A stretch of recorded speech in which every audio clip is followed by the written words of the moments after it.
a lot of artists to be dropping, and it's usually going to be two that we care about or even think will compete. So we'll see what it is. Okay? Somebody said Youngboy's not scared to drop. I think Youngboy's going to do well. If you ask me what Youngboy's going to do, I think he's going to do record numbers, 150. 150. I think Youngboy could do 200. I think Youngboy could do 225. Youngboy is not doing what a regular industry artist needs to do to run up the numbers all the way. He relies on fans. He relies on his great fan base. He does not utilize and take advantage of the industry, what comes with more interviews, what comes with being seen a little bit more, which comes with playing the game. He doesn't play the game. You know, when Uzi says blah, blah, blah, he doesn't get nominated, he doesn't play the game. There are certain rappers, because they're so clouded, they don't play the game. Uzi don't play the game. Youngboy don't play the game. 6ix9ine, he can't play the game. He got banned from the game because he's blackballed. And there's a bunch of other artists that don't. But trust me, when Bigsean is going to drop, he's going to have interviews with everybody from all the way from shit. Hopefully he wants to talk to me and come to the Everyday Show. But from Everyday Show to the Breakfast Club to maybe fucking E! News, all the way up to Good Morning America with some of the issues and shit he's talking about. He's going to have a lot of eyes and people who may not be Bigsean fans interested in just, and this is what I'm talking about, playing the game, right? It's like promotion is not only promoting to your fans, promotion is promoting to a wide range of audience, and hopefully you get even 5 or 10% of their audience to fuck with you. They're going to do that for Bigsean. Youngboy, he's not going to do a fucking interview. He's just going to sit there. Album drops. Cool. Fuck it. You know what I mean? Like, it was COVID. You know what I mean? Like, it's crazy. But I think because Youngboy fans are competitive, I think they love watching him rise up the Apple Music charts and even the iTunes charts. They're going to buy a shit ton of his records. He needs one song that connects nearly like the last song I would say that kind of connected the most for him on a mainstream level would be the Make No Sense record. I feel like I'm Gucci Mane in 2006. Listen, if he has any record like that that the label could say, hey, cool, we're gonna move with it. Casey Talk, Sticks with Me, House Arrest Things, all cool. But your fans, and it's that underbelly of hip-hop that like it, it's not it's not mainstream enough. You get me? And when you're talking about somebody who could do 300,000 or 200,000, like when Uzi did, I think he did 270, you got to realize this nigga Uzi is, like, first of all, he didn't drop music for like two and a half years. Even then, his last project still had EXO Tour Life. Like, what are we talking about? You know? So, he of course had a case to make, and that's why he did the numbers he did. But for Youngboy could break that 200 mark. 200 is a mark that puts you into superstardom. When Lil Baby came up to Everyday Struggle, we talked about that. He said, yo, that 200 means something, shit, don't it? I said, of course it means something. Think about the people who did 200. He wanted to get 200. By the way, he did 197. Lil Baby, My Turn, which, by the way, that doesn't even matter because he has the best-selling album this year. His album has stayed on the charts in the top 10 all year. So, in reality, fuck the first week, you know, like, his shit has lasted. So, Lil Baby, My Turn, best-selling album this year that got dropped this year. But do I think Youngboy could do 200? Yeah, but he got to do some of the things that he's not comfortable doing. Lil Baby is still one of the biggest artists in the world. He dragged his ass to go talk to Genius. He talked to Breakfast Club. He dragged his ass to talk to us at Everyday Struggle. He trying to put up the numbers, and he did that. You get me? Somebody said I'm close as fuck. My bad, nigga. Yeah, how much y'all think 6ix9ine got to do? Me and him, we've been arguing about numbers.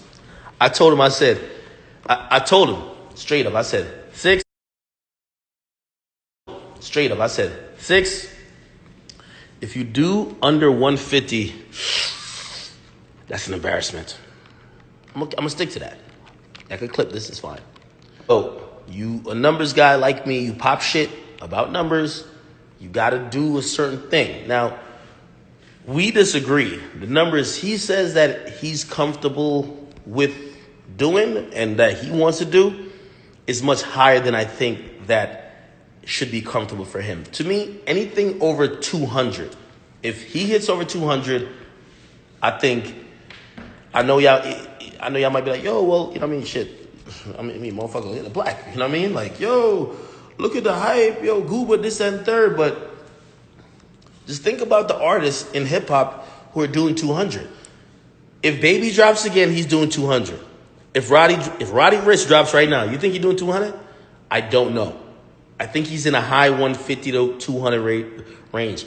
I think Roddy right now is kind of like, you know, because I thought what's his name could have done 200 too, but he did like 150 or so,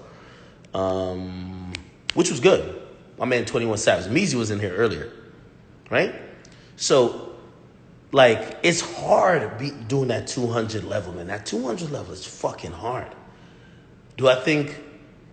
By the way, I'm interested to see when 21 is dropping. When the fuck is 21 dropping? He's supposed to be dropping Savage Mode 2 with HtxGlobal and Meezy. You bring your ass back up in here, man. Meezy, where you at, nigga? When the fuck 21 about to drop? Yo, also, this is another thing, too. 2018, a lot of great albums dropped in 2018. I'm giving y'all facts. 2018, the end of the year, it was packed with great albums. I think Nipsey came in the summer. Right, Nipsey came in the summertime, did he? I believe so. Or did he come 19? No, he came in the summer. Right? But when it came to, like, October on, we had a Boogie who dropped Hoodie Season. By the way, he dropped his follow-up, Artist 2.0, earlier this year. We had Meek Mill who dropped Championships. We're waiting on... It's 2 years for Meek. It's about 2 years for Meek right now. Like, most of these artists, they're not Kendrick and Cole that could just go missing and MIA and go in a milk carton for 4 or 5 years, right? Or 3 years at least. After around 2 years, y'all got to drop. Meek kind of got to drop it by the end of this year. So let's see what he does. He did 223 last time. Is he going to do that again? Let's see. Or it was 2 something. Who else? 21. 21 got to drop. How is he going to be doing? Right? Y'all are funny here. Look at y'all. Y'all got a free Tory hashtag. Somebody says 21 shook. He might flop, but he'll drop around the end of the year to try to be a contender for the Grammys. That's a good a good way to look at it in terms of the Grammys. I don't think 21's scared to flop. I don't think 21 flops. I think 21, you know, if you ever watch Amal Mashu, when, you know, I went down to Atlanta, I kicked it with him, all his homies. I talked to him for pretty much like 2-3 days. He's never in his career prioritized, let's keep dropping music that people don't forget me. That's never been his thing. So you got to respect that. He ain't changing up because of nothing, okay? But still, it's about 2 years, whatever. I don't think he's scared to flop because I think he has a really consistent audience.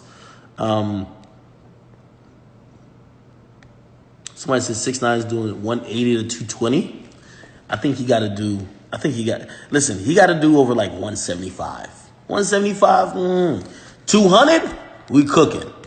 200, you're doing really good. Trippy's doing 100K. I think Trippy is not perennial because he don't drop every year. He drops more frequently than that. Trippy will do between 70 to 100,000 every time. I believe that. I think that's good. A Desi says it's more to the Tory story. I'll touch on the Tory story real quick. Or Tory's. It feels like a Meek song, Tony's Story, if you ever know that song. You know, of course, I know a little bit more, and I've heard a little bit more than, you know, the regular public have heard. Some of it I've chosen to, you know, disseminate and share. And some of it, you know, it's neither my business or whatever, because I was told not to fucking go broadcast. It was just like, yo, hey, just in case you know. But I would say, here's the thing. For everybody saying there's more to the Tory story, we're about to get to the point where you start having a conversation, does it matter, right? once Meg said his name, and if Tory gets charged, nobody gives a fuck what the rest of the story is. It's like Chris Brown, I'm telling you. Like, I always thought like y'all for a little bit. Like, yo, they gotta be more into the Chris Brown and Rihanna story. Nobody cared. Like, nobody cared what she did. Nobody cared what happened. Like, we just know what you did. And I think we're at that point with Tory. Of course, I do think any regular human, you're like, yo, what the fuck could have happened that a nigga just pulls a gun or has a gun? If that's what happened, and yeah, that's, of course we want to know that, but I don't think that changes anything. So for all the people saying there's more to the story, ask yourself, in whatever wild world you live in, make up what you want to make up to add to the story to make sense to you, and then say to yourself, does that matter at the end? You get me? So I don't know, be like, okay, like, I don't even want to say anything, but just make up whatever story. Oh, blah, blah, blah, blah, blah. Okay, so that's why that happened. Again, maybe it makes a difference to you, but I want to say that if you look at my comment section, they be roasting Meg. Like, yo, most of these, like, you know, female rappers, they think I hate them, but really it's y'all. Y'all are demons. Grand Wizard in there. Grand Wizard don't have no sympathy for Meg. Like, this thing got all type of theories poking holes in her story. Like, yeah. So people look at my comment section and be like, yo, these dudes don't care about women. So again, that's us, or that ain't us. That's y'all. but that seems like the community that's built around, you know, like with like academics, I'll say, right? But that's not the majority. The majority is what you see on the Shade Room. Like, they're horrified. The majority is what you're seeing with what most of these rappers are saying. Whether it's even the producers, Metro Boomin, Bun B, Maxo Cream. They're like, yo, Tory, we ain't fucking with you. So that's really the majority of what's going on. Again, I guess the question is, you got to ask yourself, what, you try to make it up in your head and you tell me in the chat. What could Tory say that you'd be like, oh, now I know why you did it. If he did it. I don't know if he did it. You get me? I don't know. So, I'm realizing like this is escalating really quick because I ain't gonna lie, I thought Meg wasn't gonna say Tory's name. I didn't think she was gonna say his name. She said his name, and I'm like, oh shit. When she says his name, if she wasn't cooperating with the police coming right to her. Oh, Meg, remember you said you didn't know what happened and you didn't get shot? Well, you just said on live you got shot by him. What's up? You down to make a statement? You made a statement online already. Why not say it to the police at that point, right? I don't know. It's all good. Yeah. Yo, y'all are fools in here, man. I won't even read some. Somebody said, it's weird Meg's friend is not defending her. Go listen to my last stream and maybe you could connect those dots yourself. I do think that's interesting too. But, you know, like, again, we got to be careful. Well, at least I got to be careful, right? As much as, y'all know Tory. I fuck with Tory. I've never spoken to Meg or Meg's team. Very important to say. Never. Me and Tory, we've chopped up on the phone mad times. I've gone to his concert. I've seen him in person. Super cool dude. He's somebody that, again, maybe the friend word is a huge thing because, you know, these days, you know, when you're meeting people, you're meeting them in the industry, music, business capacity. It's not like y'all going on vacation with each other or just like calling each other about personal issues, right? But like, shoot, I felt like yo, Tory was a cool dude in the capacity I met him, you know? That don't sound like Tory to me. So, of course, I'm a little skeptical because from what I know Tory to be or how he acts in at least the environments I've met him or how when I've talked to him and how he's, you know, whether he's explaining stories, that's not him. But then you see this and it's like, I can't jump off a plank saying, yo, this didn't happen, right? So it's kind of like, hey, I believe Meg as well, but let me just kind of wait and see. Yo, the biggest thing is like just say wait and see, right? Somebody said free Tory till